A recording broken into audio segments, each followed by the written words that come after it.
Hey, what's going on, guys? It's your boy Lost Angel of Havik. Welcome back to another episode of Pieces of Me. This week I'm going to be talking about working a day job versus doing my music and how that works for me. So I've gone over this before, I'm pretty sure, but I do work a 9 to 5, or rather 3 to 11. It's Monday through Friday. It's a Monday through Friday position, rather. And I do my music in between whenever I get free time.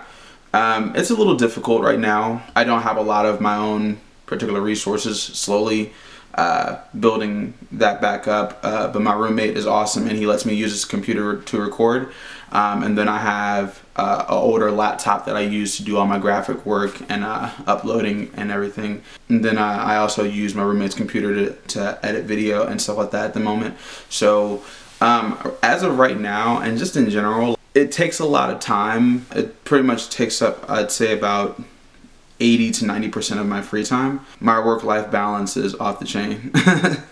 It's very difficult at times to balance the two, because it's like sometimes I'm just so exhausted from work. It's just like it's hard to be motivated to then take like Saturday, which is my big recording day, and then just cram whatever amount of writing I have into like one solid day of recording, especially if I've been exhausted. So a lot of times I'll either take a break from recording and I'll just give myself a chill day on both days of the weekend and give myself a chance to vent and filter out, so that way when the next week comes around I can just go ahead and bang some things out and be in a good headspace for it all and be ready to put some honest to goodness work in. Like I've said in other videos, I don't like half-assing anything. I don't like working on anything unless I'm completely motivated to do it. Otherwise it's going to come out shitty, and I don't put out shitty work.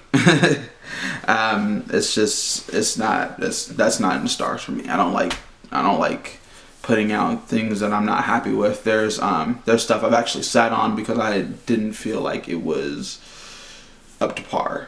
And sometimes I needed a second opinion on that because like I really wanted to like it. I felt really good about it, and then my roommate and my wife are like, you could do better.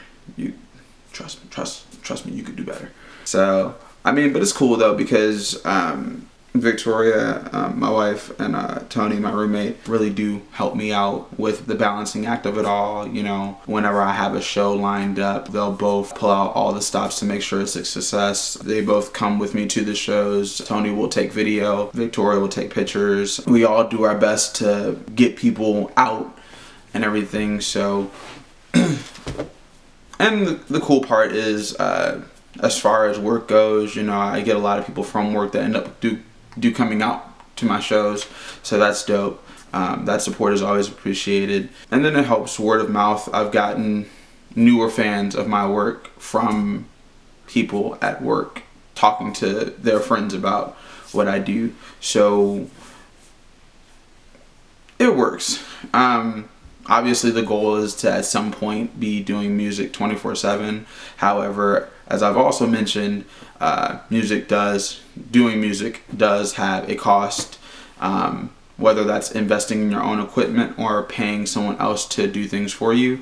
There's always money involved. Just like any other business, there's always your startup costs and stuff like that. And I'm not a trap nigga. I don't have like a streaming source of income to fund my shit. So I work. That way I can make sure my rent is paid, my bills are paid, and I can keep doing what I love to do without having to worry about being out on the streets and not being able to feed myself.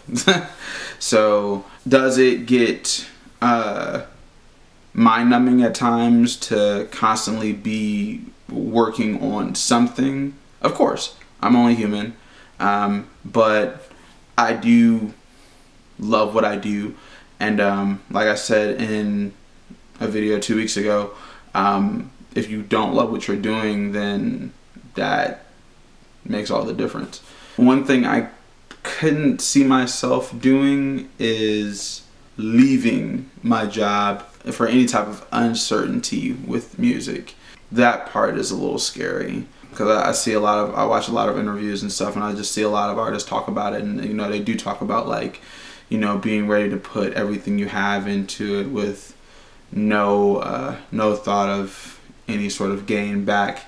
you know, and be really ready to risk it all. And I mean, I am willing to risk it all to a certain extent, but I've been somewhat rock bottom before, and that's not a place I would like to go to. So I would not ever put myself into any sort of bad position on the chance, on just the random chance that something good might come out of it.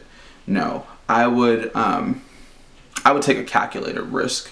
So it would have to be a situation that more good than any possible negative. That would be something I would leave my job for. But would I leave for just to leave, just to go on like one tour and do one major show? Fuck no. A lot of people don't understand that the music business is not a business that you get a lot of money back from as far as the music itself goes.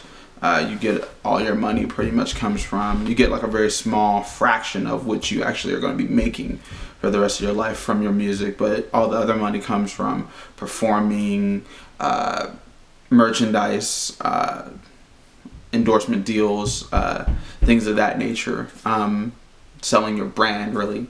And knowing that, that's what has pretty much led me to the decision that I would just much rather be able to take a calculated risk and weigh everything out and make sure that the good has to outweigh the bad. And sometimes it's an even 50-50 in certain situations, but a lot of times you got a shitload of negative, one possible good, and it's like no. I'll give you an example, right? There's this thing going around where like a lot of promoters like hit me up and be like, yo, you know, come out, perform at this show, you know, you're gonna open up for so and so, and you know, it's gonna be a packed house, it's gonna be a dope show, we'd love to have you on. And I'm like, all right, cool. And then it's like, but you have to pay for $150 for a slot, and then we got these tickets that you could sell, but it's $150 for a slot. And it's like, so I'm going to pay you money to perform, so I'm gonna pay to play, and then I may or may not be able to get that money back. But I'm also going to be coming out and be essentially giving you money for me to work. And again, may not see that back. Probably won't. That type of shit doesn't work for me.